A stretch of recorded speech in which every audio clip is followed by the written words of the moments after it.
జైల్లో ఉన్నప్పుడు కొట్టరు, తిట్టరు. ఎందుకంటే అక్కడ కనబడుతది కాబట్టి. అలాంటి దాంట్లో ఇరుక్కోరు. కానీ ఆ జైలు వాతావరణం చాలు వంశీ లాంటి వాళ్ళ ప్రాణాలకి ప్రమాదమైంది. ఎలాంటి స్టేజ్ నుంచి ఎలాంటి స్టేజ్‌కొచ్చాడో ఓపెన్‌గా కనబడుతుంది అతను. శ్వాసకోశ వ్యాధి కనబడుతుంది. మ్యాజిస్ట్రేట్లు ఒక రొటీన్‌గా డాక్టర్‌కి చూపించండి అని చెప్తున్నారు. ఇదివరకు అచ్చెన్నాయుడుకి ప్రాబ్లమ్ వచ్చినట్టు ఇప్పుడు ప్రైవేట్ హాస్పిటల్ ఆయన కోరిన హాస్పిటల్‌లోనే చేర్చమన్నటువంటి ఉత్తర్వులొచ్చినాయి. అందుకనే అప్పుడు రమేష్ బాబు హాస్పిటల్‌లో జేరి ట్రీట్మెంట్ తీసుకుంది. వాళ్ళు పైల్స్‌కి సంబంధించిన దాంట్లో డిశ్చార్జ్‌కి ఇంకా ప్రాబ్లమ్ అని రాసిచ్చారు. బట్ వంశీకి అట్లాంటి ప్రయోజనం ఏం జరగట్లేదు. తన పరిస్థితి ఏంటి ఇప్పుడు అంటే అక్కడ అపరిశుభ్రమైనటువంటి వాతావరణంలో అలాగే బతకాలి. ఇప్పటిదాకా ఒక లగ్జరీ లైఫ్ అనుభవించిన వాడు ఇప్పుడు అకస్మాత్తుగా ఆ లైఫ్ అనుభవించినప్పుడు ఆటోమేటిక్‌గా సైకలాజికల్ ప్రెషర్ ఉంటది. రెండవది ఇది ఉంటది.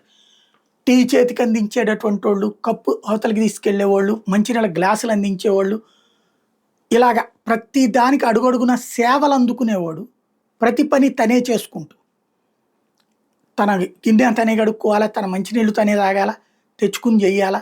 ఇదంతా అన్నప్పుడు ఫిజికల్‌గా ఎక్సర్సైజ్ ఎక్కువవుతది. ఒక్కసారిగా అలవాటు లేనిది సమస్య అవుతది.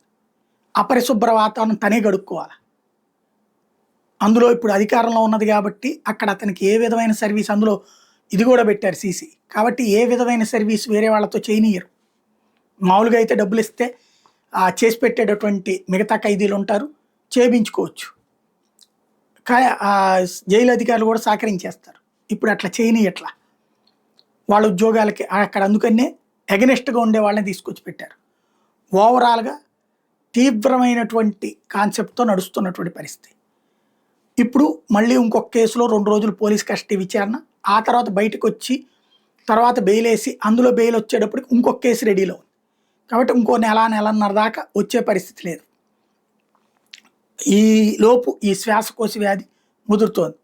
డాక్టర్లు టాబ్లెట్లు ఇస్తుంటారు. అట్లా నడుస్తా ఉంటది. అతనికి మరి సరైనటువంటి విధంగా వాదించే వాళ్ళని పెట్టుకోలేదా ఏంటో తెలీదు. ఓవరాల్‌గా అయితే ప్రాణాపాయ పరిస్థితిలో ఉన్నమాట వాస్తవం.